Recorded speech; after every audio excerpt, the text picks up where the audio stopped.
Take off the second best player on every other team, and they would struggle so bad. It doesn't. This the team Lakers. is so. We're looking right at them. That's Yeah. Like think about it. Like this team is just they're so deep. It's going to be a tough season for the Lakers. I do love how they battled. They kept it close. They kept it kind of tight there for a little bit of the game, but. Like Lou just said, like the other guys got to be better. Marcus Smart's got to be better. Luke Kennard, who was fantastic in the first series, he's got to be better. Austin Reaves struggled a bit. So like this team, they're going to have to be all hands on deck. They're going to have to be so elite and so efficient to even have the chance to stay in the series or to win one game. So obviously there's a lot left, but just OKC is just too tough, man. They beat you in so many different ways. And, Chet was unbelievable in the first half last night, just finishing, getting easy buckets and getting this team going. But they're just too deep. They're too talented. And this could be another quick one. Yeah, look, I don't know if their margin of victory, Phoenix 17.3, 18 last night. This just feels like a bad pattern that's going in the wrong direction for every opponent. Chet with the 24 last night, only 2 shy of his playoff career high. We don't talk a lot about Chet, and obviously I'm biased, so don't look at me. But is he underrated at this point?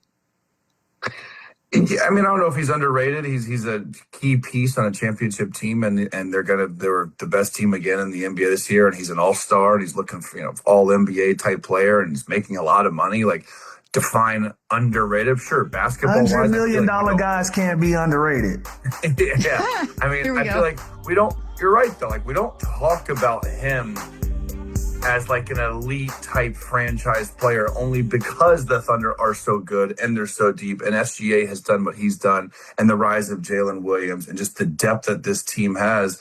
We don't talk about him. Like if Chet Holmgren was on a lot of other teams, I think we'd be talking about him as more obviously of a featured guy, a number one option type guy. Obviously it wouldn't be the Thunder. It wouldn't be a team that good, but he is that talented to be a number one option on another team. It's no question about it. And the impact he has on the defensive end, altering shots, rebounding, like he does it all like for this team. And he's almost a great like glue guy, X factor that could be a lot more on a worse team. So again, I think he's going to sacrifice a lot individual stats.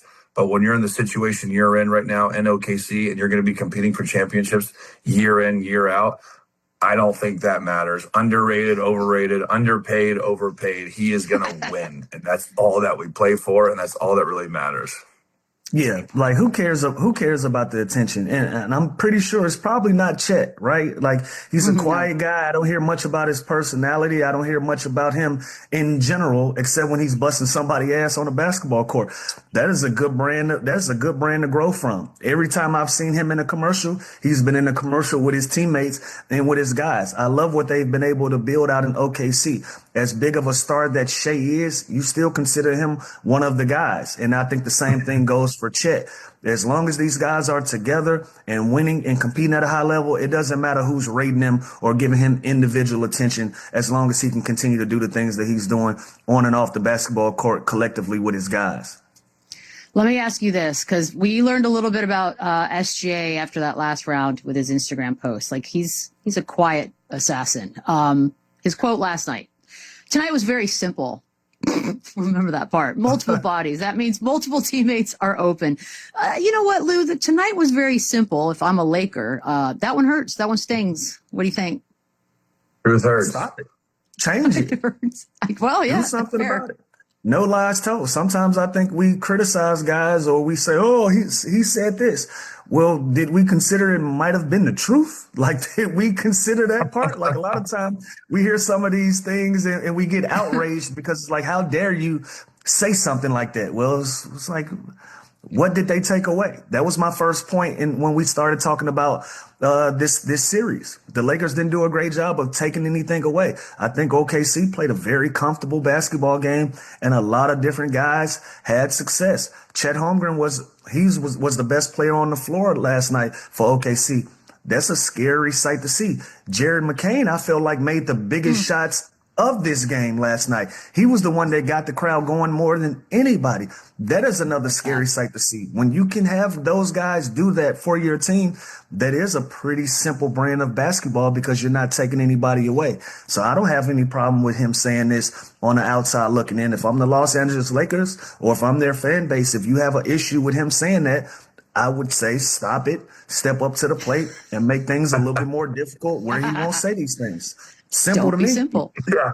It's a great quote, though. It's a great quote. He's not lying. Like, and he's saying this because he's pretty confident that it's going to continue to be simple, right? Like, he already told us that he's got all the answers. He just needs another question. Like, I got no problem with this. And there are some comments and there's a level of professionalism and a humble, approach that you need to take. But like the Jaden McDaniels thing, the comment against the defender, it was true. Like it was their weakness and he backed it up. So I don't think this is anything, hostile or rude or anything. This is just a fact. And there's really nothing the Lakers can do about it because they are that good and he is that good. And again, I don't think he said this in a way to be arrogant or cocky. This is truly just his mindset and his confidence and his approach to the game. So I got zero issues with this. It's Canadian honesty. And I, for one, am here for it. Is that a thing? What is that? Yeah, oh yeah. Canadians, Did you make that up? No, I think they're just like nice, honest people. He was asked a question and he gave you his answer. Boom, done. Take it how you want. By the way, Chandler, the recipe for the Lakers having even a sliver of a shot cannot be that LeBron James at 41 years old has to be the best player on the floor every night. Like, where was the help? Why was he the best guy there? Well, I mean, this isn't the first night that he's done this either, right? He's honestly been the healthiest, most consistent player on this team. Like look at those numbers, look at the efficiency, just the way he still plays physically is unbelievable. And again, Luka is out. That is a huge hole offensively. That is a huge hole productively where you have to fill in those 30, 35 points a game. And that's where in the first round, Luke Kennard was great. Marcus Smart was great. Rui was great. Like DeAndre Ayton had an impact on a lot of these games. So it's going to have to be a collective effort when you miss a guy that, with the magnitude of Luka Doncic. On the flip side, too, Austin Reaves, 3 for 16, 8 points in 35 minutes. That is not going to be the recipe for success against this team. And again, I know OKC is a phenomenal defensive team. They make it hard on you, but this team is going to have to be elite. They're going to have to shoot 50% from three. They're going to have to shoot 50% from the field. Like they're going to have to get better shots. They're going to have to play faster. They're going to have to try a bunch of different stuff. And I do believe in JJ Redick to make certain adjustments. I think he's shown that he is a great on-the-fly coach at making adjustments. I just don't know what adjustments they can make in the series that the Thunder can't just capitalize and counter and with their own adjustments and hurt them. So it's a tall task. Again, I don't want to chalk it up yet, just the respect for the game and the series, but they just seem outmatched and they just seem like two levels of teams here where maybe the Lakers get levels. one.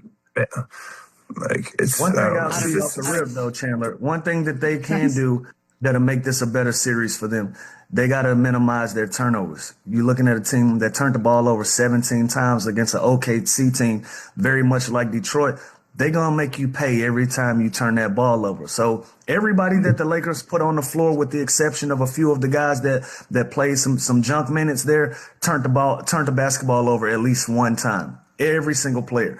If you can get that down to 8 to 10 where it's manageable, you give yourself 8 to 10 more possessions in this game that you can clean this up and give yourself an opportunity. But if you're going to turn it over 17, 18 times a game against this team, it's going to be a quick series. That's one thing that I know that they can adjust outside of LeBron James being the best player on the floor. By the way, Austin Reaves had 4 of those and also is up for a lot of money. And in the interest of fairness, I was very hard on Jalen Duren about getting a max deal. If this is the Austin Reaves we're going to see in these playoffs, I'm going to reconsider that check writing as well, ladies and gentlemen. I got news for you, Bees. Both of them checks are already cut. Let me write the checks, guys. Both those checks might already be in the bank. Man, both them checks cut already. This is bad business is what this is. Taking a quick break. On the other side, Dennis will join the show. We'll talk